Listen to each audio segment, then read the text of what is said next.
Another day, another video tayo. Pag umunlad ka sa buhay, huwag mong kakalimutang lingunin ang mga taong nakatulong sa'yo.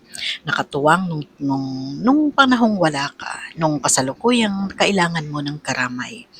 Dapat sa hirap o ginhawa, nandun sila sa buhay mo.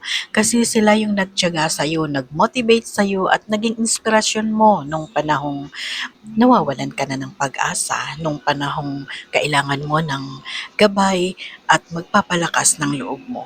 Sila yung mga taong totoong may malasakit sa'yo. Dahil nandyan sila lagi sa tabi mo anumang oras.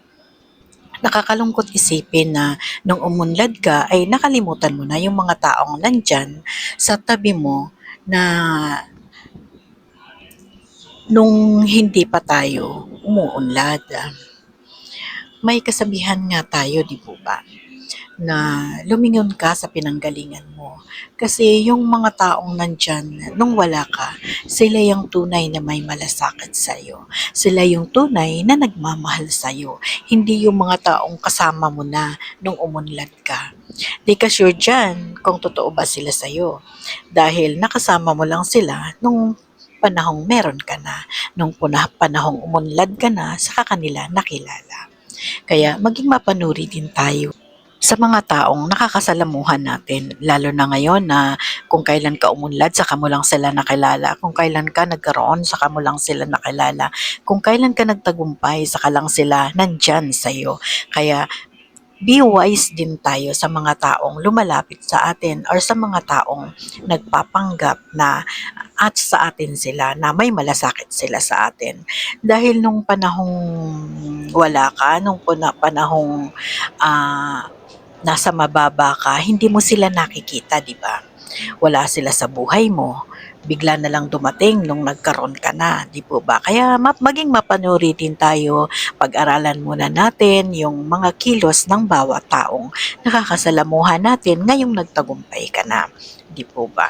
Kasi hindi mo rin maaalis yun na may mga magtampo sa'yo, lalo na yung mga taong nakatulong sa'yo, yung mga taong nandyan nung wala ka, tapos biglang hindi mo na sila papansinin, di ba? Magtatampo rin, sasama din ang loob nila. At alalahanin natin, malay mo balang araw kailanganin mo uli sila, o di po ba? So mas maganda na yung may magandang relasyon pa rin kayo sa mga taong nakatulong sa iyo noon. Oo, may mga taong darating, may mga bagong mukha na magpapakilala sa iyo na nung umunlad ka na, pero wag nating kakalimutan yung mga taong nandyan nung wala pa tayo. Di po ba mga kairog?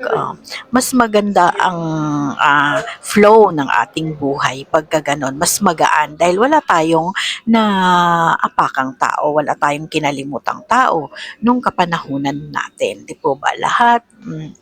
Konting hello, hi, hello, salamat. O, okay na po yun sa kanila, at least na-recognize natin sila. Di po ba? Kaya wag po nating kakalimutan yung mga taong nakatulong sa atin. Yun lamang mga kairog. Have a nice day ahead. God bless. Follow for more.